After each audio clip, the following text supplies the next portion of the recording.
What if the version of you that you've been hiding, the one you only let out when no one's watching, is actually the most powerful thing about you?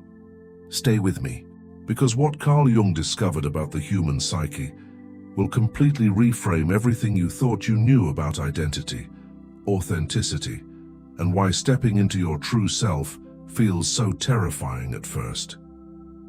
Most people spend their entire lives performing, not lying exactly, but wearing what Jung called the persona, the carefully constructed mask we present to the world, the agreeable version, the acceptable version, the version that doesn't take up too much space, doesn't want too much, doesn't feel too much. And here's what no one tells you: the longer you wear that mask, the more you forget there's a face underneath it. But something always happens. Something always forces the question. Carl Jung spent decades studying what he called the process of individuation, the psychological journey toward becoming who you truly are. Not who your parents needed you to be, not who your culture rewarded you for being, but the deep, irreducible self that exists beneath every role you've ever played. And what he discovered will shock you. The path toward your true self doesn't begin with comfort. It begins with collapse. Jung called it the confrontation with the shadow. That moment when the life you've constructed around a false self simply stops working. Relationships feel hollow. Achievements feel meaningless. You wake up one morning and realize you've been building someone else's dream. And the disorientation you feel, that isn't weakness. According to Jung, that's the psyche demanding evolution. Most people run from this moment. They double down on the performance, they work harder, scroll longer, stay busier. Anything to avoid the question rising from the depths: who am I when I stop pretending? But here's what changes everything. And listen carefully, because this is where Jung's research becomes genuinely revolutionary. He discovered that the true self isn't something you build. It isn't something you find like a lost object. It's something you uncover, layer by layer, by having the courage to stop being who you aren't. Jung called this the withdrawal of projections. The moment you stop projecting your unlived life onto others, stop envying the person who took the risk you were too afraid to take, stop resenting the one who speaks the truth you've swallowed for years. Because here's the paradox Jung identified at the center of human psychology. Every quality you admire in others, every trait that makes you ache with longing when you see it lived out freely, that quality lives inside you too. Dormant, suppressed, waiting. Jung called it the unlived life hidden in the shadow. And until you claim it, you will keep circling the same patterns, attracting the same dynamics, wondering why nothing ever truly changes. The moment you step toward your true self is the moment everything rearranges itself. And this is where it gets uncomfortable. Because Jung was very clear about something most personal development content completely ignores. Stepping into your true self will cost you something. It will cost you certain relationships that were built on the old version of you. It will cost you the approval of people who benefited from your smallness. It will cost you the false safety of being invisible. Jung called this the necessary loss on the path of individuation, and he didn't apologize for it, because what you gain in return is something no external achievement can give you. He called it psychological wholeness, the experience of being at home in your own skin, in your own mind, in your own life. Not performing peace, actually having it. Not pretending to be confident, actually knowing at a cellular level that you have the right to exist fully and without apology. This isn't arrogance. Jung distinguished very clearly between ego inflation, the false self puffed up by pride, and genuine individuation, which is actually characterized by deep humility.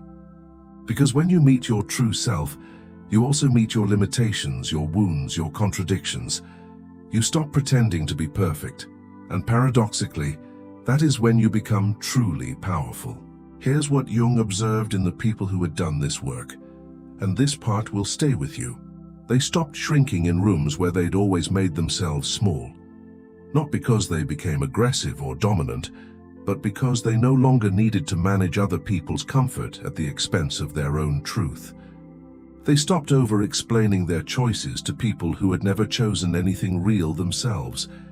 They stopped waiting for permission that was never going to come.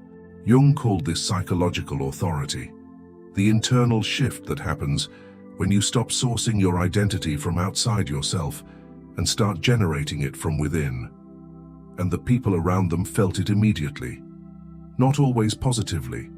Some were threatened by it. Some fell away entirely.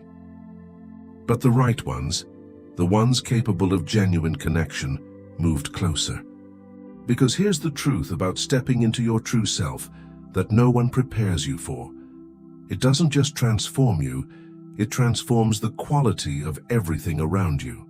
Your relationships deepen because you're finally bringing your real self to them, instead of a rehearsed version. Your work takes on meaning because you're no longer spending energy on maintaining a false front. Your creativity expands because the authentic self, Jung discovered, is always more generative than the performed one. He called this the release of psychic energy. All the vitality that was previously consumed by the effort of not being yourself suddenly becomes available for actually living. People who have gone through genuine individuation often describe the same phenomenon. Life gets harder in certain ways and infinitely richer in every way that matters. And the final piece, the part Jung saved for last in his own writings because this is what it all moves toward. He called it the experience of the self, capital S. That encounter with the deepest layer of your being, which Jung believed was not just personal, but connected to something far larger.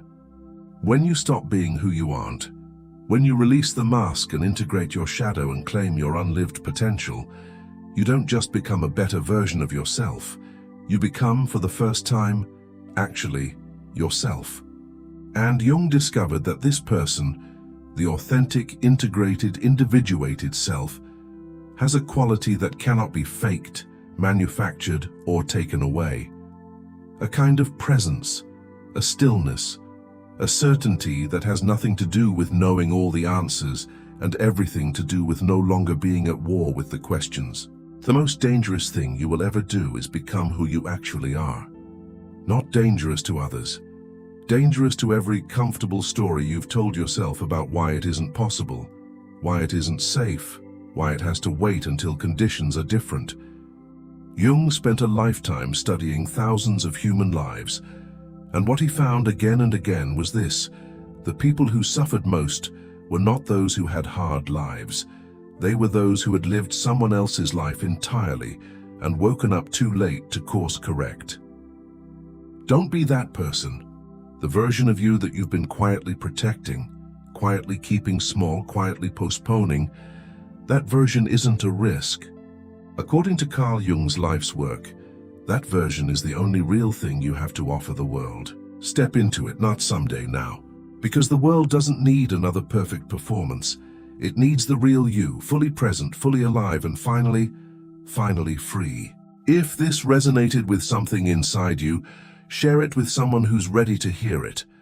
And subscribe, because this is just the beginning of the conversation.